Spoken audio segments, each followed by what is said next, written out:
Hey everyone, I'm going to test the new Dyson Cinetic animal ball.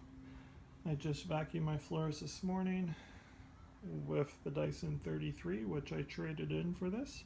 So let's test it out to see how it does, see how much it can pick up.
Alright, let's see.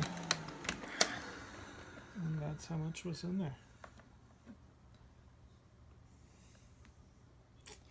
I would say that's a lot compared to how much I vacuumed it already this morning.